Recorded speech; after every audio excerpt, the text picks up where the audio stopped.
The Philippines is undergoing a dramatic transformation. Once focused on internal threats, the nation is now prioritizing external defense. The government is investing heavily in new ships, aircraft, and advanced defense systems. This signals a commitment to protecting its sovereignty and maritime interests. Military modernization is now a top priority, with increased defense spending. The aim? To build a credible deterrent that discourages aggression. The focus is shifting from jungle warfare to maritime and aerial defense. This overhaul requires not just new equipment, but retraining personnel for modern missions. New patrol vessels and fighter jets are now a regular sight in the West Philippine Sea. Investments in coastal radar and surveillance drones are enhancing maritime awareness. This is more than hardware. It's a shift in strategic thinking, from reactive to proactive. The reasons are rooted in geography, international law, and shifting power dynamics. The Philippines sits at the heart of one of the world's most contested waterways. While diplomacy was once the preferred approach, recent events have shown it's not enough. Leaders now believe strength is essential to back up their claims. The Philippines is determined to have both a voice at the table and the means to defend its interests. This marks a new era in the nation's defense strategy. The Philippines is an archipelago of over 7,600 islands, with one of the world's longest coastlines.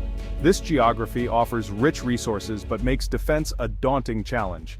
Patrolling vast maritime borders is difficult, leaving the country vulnerable to external threats. Historically, the Philippines focused on internal security, not external defense. Colonial legacies and internal conflicts shaped its military priorities.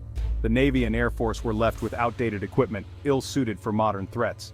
The country's location at major shipping lanes makes regional stability a global concern. Any conflict here could disrupt international trade. The Philippines' security is tied to the freedom of navigation and global commerce. Years of relying on diplomacy and international law created a defense gap. As neighbors built up their forces, the Philippines risked falling behind. The imbalance of power became impossible to ignore. This realization sparked a nationwide reassessment of defense strategy. Modernization is now seen as essential for national survival. The country is determined to close the gap and secure its future. Several incidents forced the Philippines to act. The 2012 Scarborough Shoal standoff with China was a turning point. China's continued presence blocked Filipino fishermen and exposed the nation's vulnerability. Since then, Chinese vessels have increasingly harassed Philippine ships in the West Philippine Sea.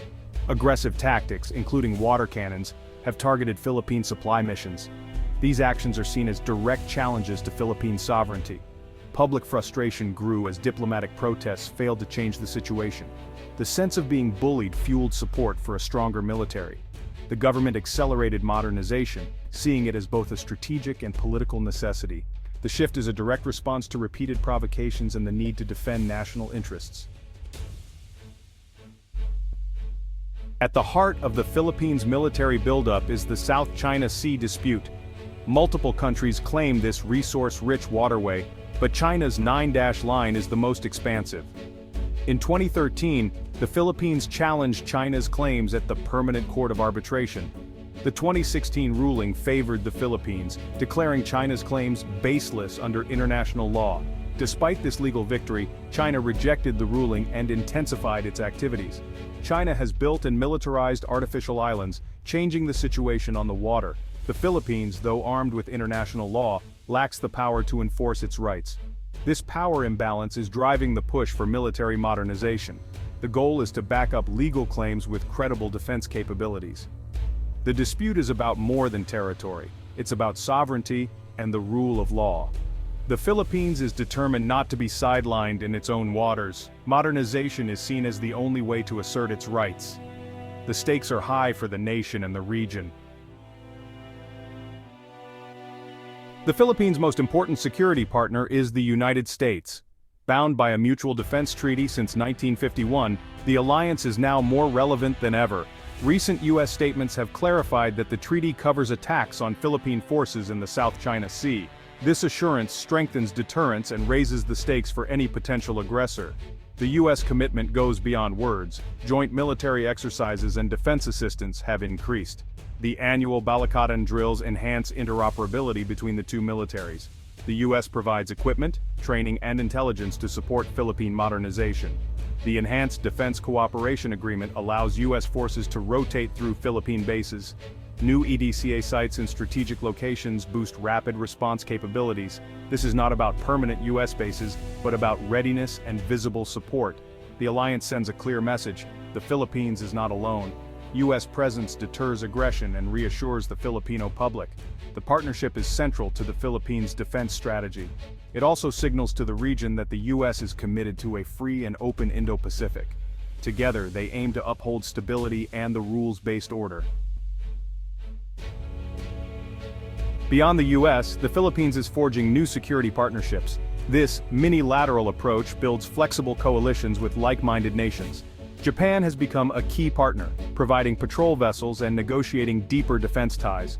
Australia's strategic partnership includes joint training and support for international law. Recent joint patrols with Australia and Japan send a message of solidarity. The Philippines is also strengthening ties with South Korea, India, and European countries. Naval visits and joint exercises demonstrate global support for freedom of navigation. These partnerships show the dispute is not just local, it's a test for the international order. The Philippines is weaving a web of support to deter coercion. This network amplifies its voice and strengthens its position. The world is watching, and many are standing with the Philippines. Military modernization has sparked national debate. Many Filipinos support a stronger defense to protect sovereignty and livelihoods, especially in fishing communities. However, increased defense spending means tough trade-offs with social services. Critics argue resources should go to poverty reduction and healthcare. The government must balance defense needs with development priorities. The economic impact is significant. Modernization is costly, but securing resources could bring long-term benefits. The West Philippine Sea holds vital energy and fishing resources. Protecting these areas is crucial for food security and future revenue. Tensions can affect investor confidence and tourism. The safety of fishermen remains a concern, with government efforts to provide support. Ultimately, success will be measured by security and prosperity for all Filipinos. The challenge is to modernize without sacrificing essential services. The nation's future depends on getting this balance right. The Philippines' military buildup is part of a regional trend. Southeast Asian neighbors like Vietnam and Malaysia are also upgrading their forces. The shared concern? China's growing assertiveness in the South China Sea. ASEAN members are cautious, but many quietly support the Philippines' stance. China criticizes the buildup, calling it provocative and blaming U.S. influence. The Philippines insists it is acting to defend its own interests under international law. The broader international community sees the dispute as a test for the Indo-Pacific order. European and Indian navies have joined freedom of navigation operations. The Philippines' actions have drawn global attention and support. The region's stability depends on upholding international rules. The Philippines is seen as a leader in defending these principles. The Philippines is committed to building a credible deterrent, not provoking conflict. Military strength is meant to support, not replace, diplomacy. The government remains open to dialogue with China, seeking peaceful solutions.